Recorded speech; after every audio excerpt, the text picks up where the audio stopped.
कि ऐसे समय में हम अपने खुदावंत के साथ, अपने प्रभु के साथ, अपने रब के साथ बैठे हैं। इससे बढ़कर खुशी और क्या हो सकती है हमारे लिए, है ना? और उसके ताजा वचन से, वो कहते हैं ना, ताजी रोटी खाने के लिए चूल्हे के पास बैठे हैं। आज तो सर्वशक्तिमान परमेश्वर खुद हमारे बीच में है। आपको मालूम है ये 2021, 2022, 2023 कहां से शुरू होता है? 2021 क्यों बोलते हैं इसको?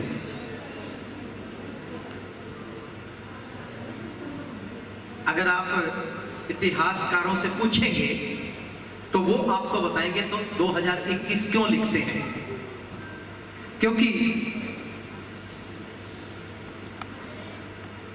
यीशु मसीह का जन्म 2021 साल पहले हुआ। यीशु मसीह जिसकी आज हम आराधना करते हैं, जिसकी आज हम महिमा करने के लिए, जिसके वचन से सुनने के लिए यहाँ पे बैठे हैं ना, जिसके साथ हम समय की शुरुआत करते हैं, वो समय का मालिक है। वो समझ रहे हो? समय का मालिक है, वो समयों का परमेश्वर है, जिसके साथ हम अपने समय को शुरू कर रहे हैं। तो इससे बढ़कर खुशी की बात और क्या हो सकती है कि जो समय का, देखिए लोगों की जिंदगी में अच्छे समय भी आते हैं, लोगों की जिंदगी में बुरे समय भी आते हैं, है ना? उतार चढ़ाव के समय भी आते हैं, रोने हंसने के समय भी आते हैं, लेकिन जो समय का मालिक है आज आप और मैं उसकी उपस्थिति में है। तो इसलिए खुश होने की बारी है, आनंद बनाने का टाइम है, क्योंकि वो समय का मालिक खुद हमारे बीच में है। हालेलुया। 2021 शुरू होता है। 2021 क्यों बोला जाता है? क्योंकि यीशु मसीह के जन्म से, तो अगर इतिहासकारों से आप पूछेंगे तो इतिहास को दो भागों में बांटते हैं। एक बीसी, बिफोर क्राइस्ट, और एक एडी। एडी का मतलब है अन्नो डोमिनी, यानी कि हमारे प्रभु का प्रकाश वर्ष। BC, before Christ. यीशु मसीह से पहले के इतिहास को बोला जाता है बिफोर क्राइस्ट, यीशु मसीह से पहले का इतिहास। और एडी बोला जाता है यीशु मसीह के बाद का समय, यानी कि हमारे प्रभु का प्रकाश वर्ष। हालेलुया। तो जो समय को शुरू करने वाला है, समय की रचना करने वाला, समय को बढ़ाने वाला, आज आप उसकी हजूरी में बैठे हैं, यहाँ पे उसके चरणों में बैठे हैं। ये समय उसने दिया, इस समय का मालिक वही है। और जब उसके साथ हम मिलकर शुरू करते हैं तो हमारे समय को बदल देता है, हमारे समय को वो आशीषित कर देता है, हमारे समय को वो अभिषेक कर देता है, और हमारे समय में अच्छे समय को जोड़ देता है। हालेलुया। इसलिए खुश होने की बारी है आज। आइए एक वचन मेरे साथ पढ़ेंगे। अगर आपके पास बाइबल है तो यशायाह की किताब निकालिए, उसका 39 अध्याय,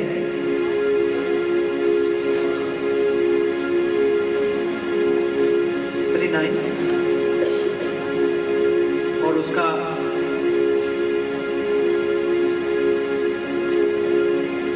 31 वचन पढ़िए।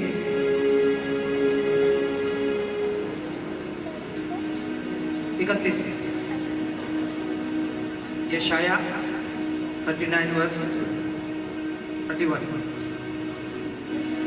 परंतु जो यहोवा की बाट जोहते हैं वे नया नया बल प्राप्त करते जाएंगे, वे उकाबों के समान उड़ेंगे, वो दौड़ेंगे, शर्मिंद ना होंगे, चलेंगे और थकित ना होंगे। हालेलुया।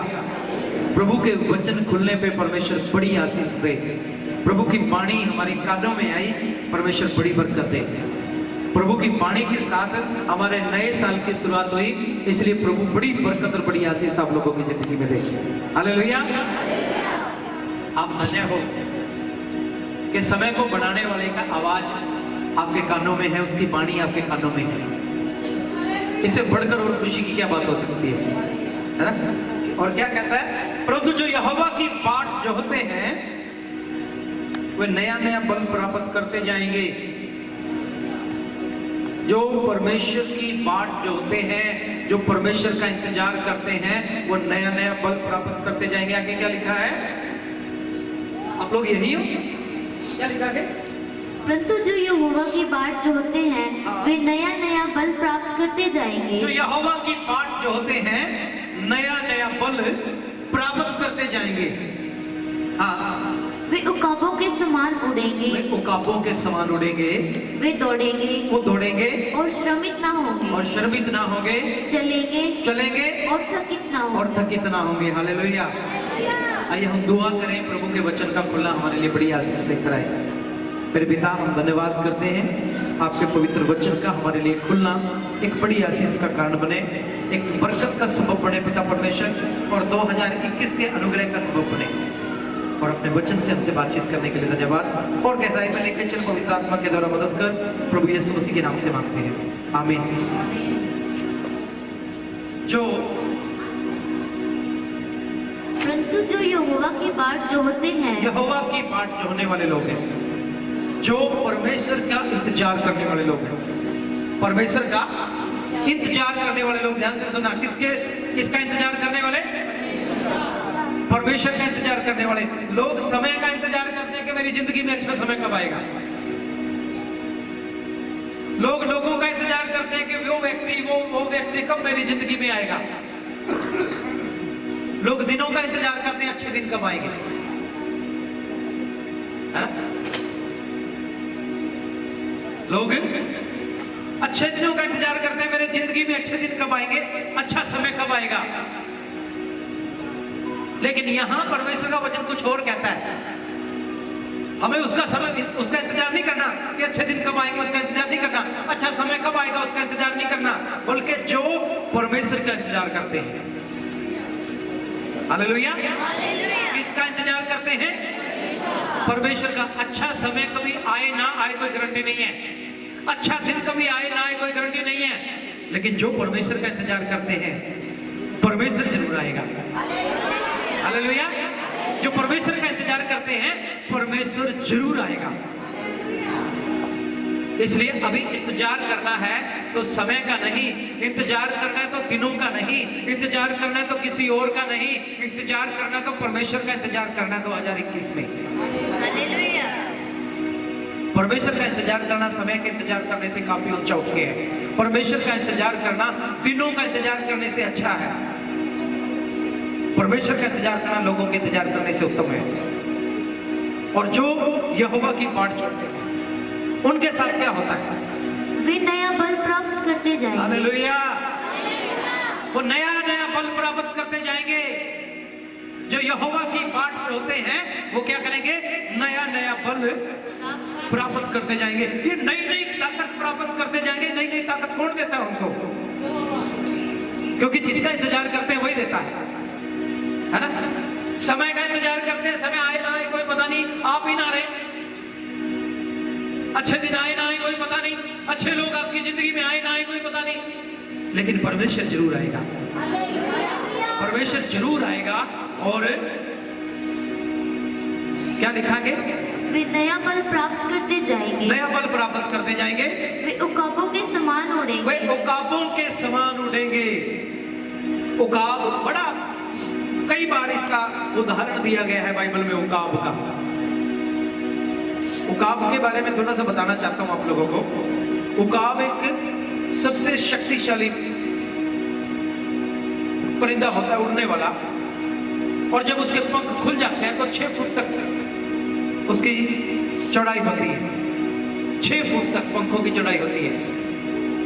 और खास बात उसके अंदर ये होती है, वो जो धरती का गुरुत्वाकर्षण बल है ना, धरती पे आप कुछ भी ऊपर फेंको धरती पे वापस आ जाएगा, धरती खींच लेती है। लेकिन वो उस वायुमंडल के प्रभाव से, उस पर्यावरण से जो धरती को खींचने की, धरती की खींचने की ताकत है, उस ताकत से ऊंचा उठ के वो उड़ान भरता है। उसको कोई खींच नहीं सकता। उसका एक सबसे खतरनाक दुश्मन है कोंडोर, जो उससे भी बड़ा है। और कोंडोर चाहता है उकाब को देख के उकाब का पीछा करता है। और उकाब के पास परमेश्वर का दिया हुआ एक ऐसा वरदान है कि वो सूरज की तरफ भी आंख करके, सूरज की तरफ भी देख के उड़ सकता है। उसको सेकंड लीड आई दी हुई है। वो पलकें बंद करता तो दूसरी पलकें खुल जाती है, ऊपर की पलकें, और उन पलकों से, उन आंखों से वो सूरज की तरफ देख सकता है। उसे दिक्कत नहीं होती कोई भी, उसकी आंखें अंधियाती नहीं है। कोंडोर जब इसके पीछे पड़ता है तो वो दूसरी साइड में ले जाता है उसको, उड़ता है, खूब उड़ता है। और ऐसे उड़ते हुए जब कोंडोर उसका पीछा करता है तो एकदम से वो सूरज की तरफ घूम जाता है। और जब एकदम से सूरज की तरफ घूम जाता है तो कोंडोर इतनी स्पीड में उड़ता है कि वो सूरज की तरफ देख नहीं पाता, उसको अपनी आंखें बंद करनी पड़ती है। लेकिन उकाब सेकंड आईलिड का प्रयोग करता है और पीछे से आके या ऊपर से सामने से आके उस कोंडोर को खत्म कर देता है। ऐसा ताकतवर प्राणी है वो, ऐसा ताकतवर परिंदा है।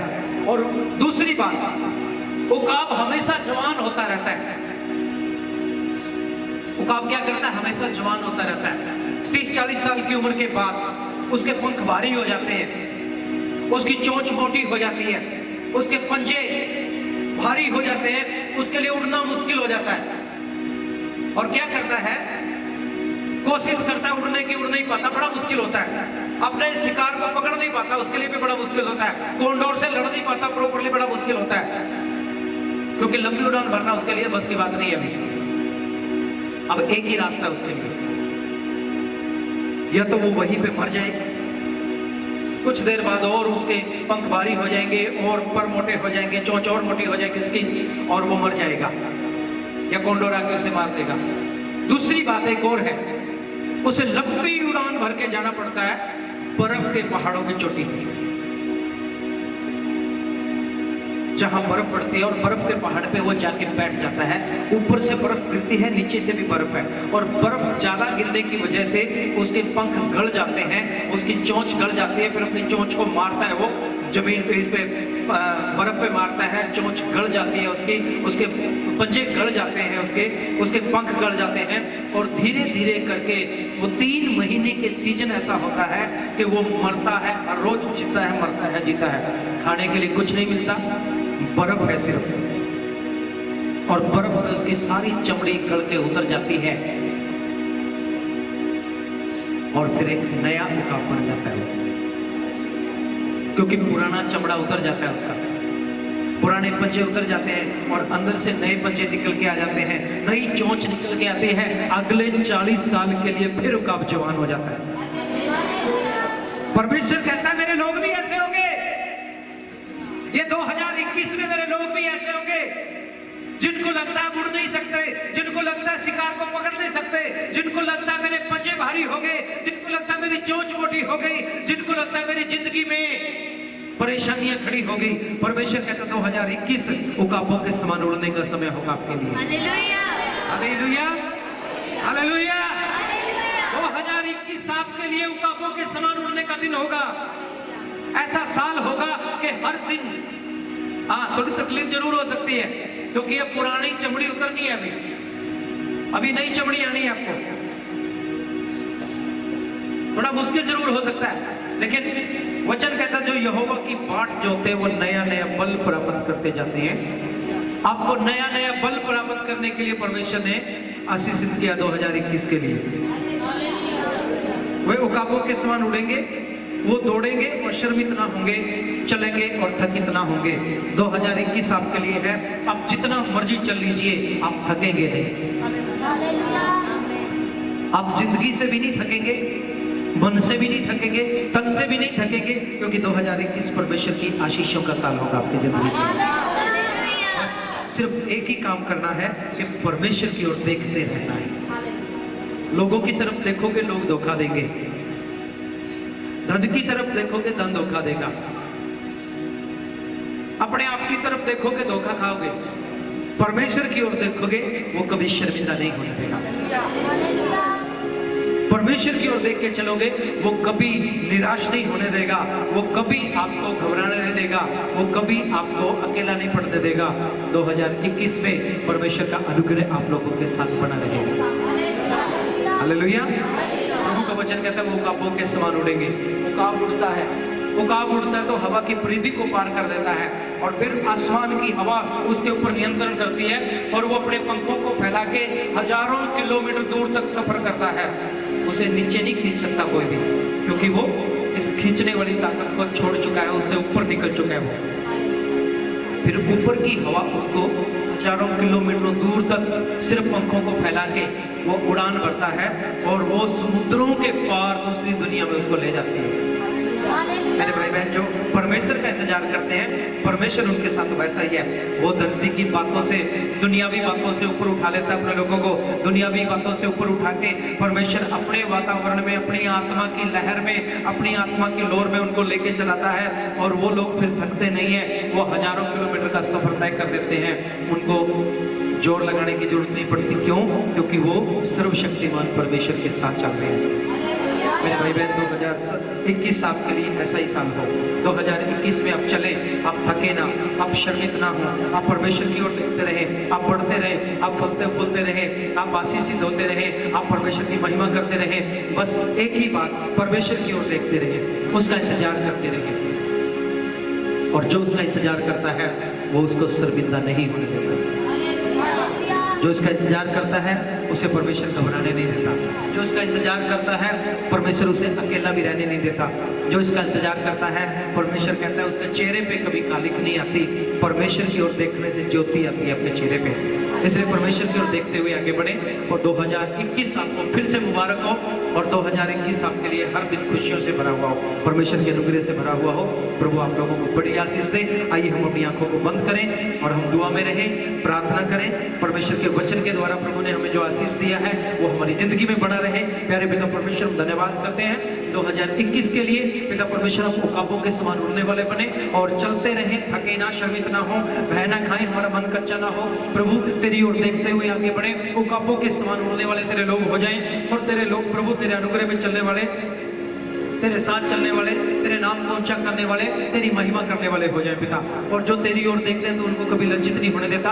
होने दे मेरे पिता परमेश्वर, इनके चेहरे तेरी आशीष से भरे रहे और चमकते रहे, ज्योति के समान चमकते रहे। ये हमारी प्रार्थना है प्रभु यीशु मसीह के पवित्र नाम से होकर मांगते हैं, आमीन आमीन। 2021 फिर से आप लोगों को मुबारक हो। प्रभु आप लोगों को बड़ी आशीष दे।